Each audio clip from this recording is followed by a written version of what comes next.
Low-impact development, or LID, is really a set of strategies and practices that are designed to help sites mimic natural hydrology and also to protect and improve water quality. LID practices generally fall into two categories. They're small structural practices that are distributed throughout a site to help capture and treat stormwater runoff. And they're also a set of non-structural practices that are designed to help reduce and disconnect the impervious surfaces that generate stormwater runoff and the pollutants that are carried into our surface water bodies. For Santuit Pond, the majority of the land use around the pond is residential, so homeowners can play a big part in implementing LID practices on their own property. And that consists of practices such as implementing rain barrels to capture the runoff from their rooftops. And they can do things like minimizing their lawn area and also reducing the amount of fertilizer, herbicides and pesticides that are used on their property, again, to really reduce the amount of pollutants that are generated from their lots.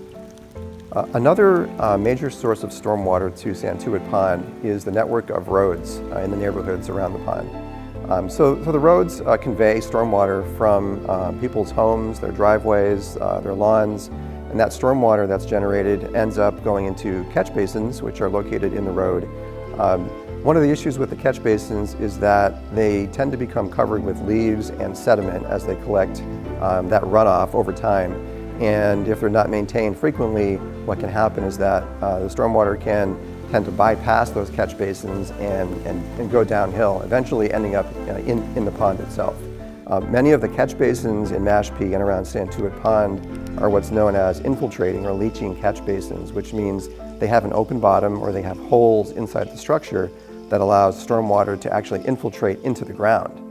So that really reduces the volume of runoff and the pollutants that make their way to the pond.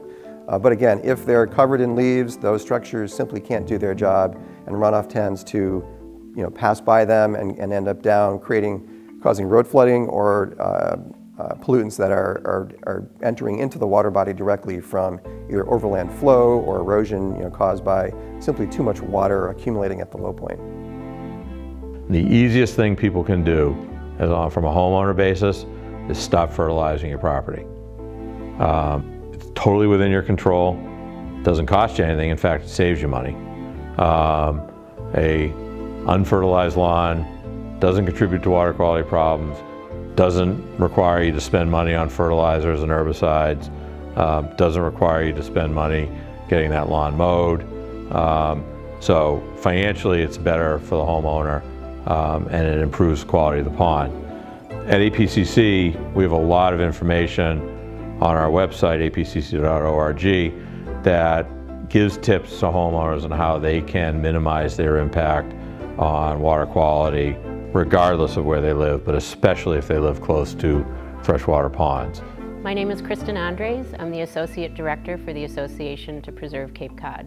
A rain garden is simply a garden planted in a shallow depression that receives stormwater. And typically in a residential setting, the stormwater is going to be roof runoff from a gutter downspout. The rain garden will accept the stormwater and slow it down and allow it to infiltrate into the ground around the root systems of the plants that are planted there. So it helps purify the water, the soils grab hold of any contaminants, and the plants and the soil organisms help take up nutrients.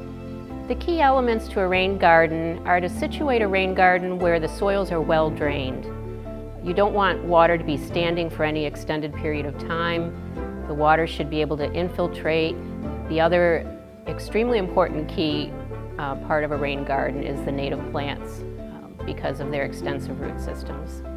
Native plants are the best choice for rain gardens because they do have very deep root systems, and around each of those little rootlets is an air pore or an air space, and that's what allows the rainwater to soak into the ground efficiently. And that rainwater then not only hydrates the plants, but it hydrates the soil organisms that then help the plants take up the nutrients. When we site a rain garden on a residential lot, the best place to do it is obviously where there's going to be a gutter downspout to sort of feed the rain garden with the stormwater.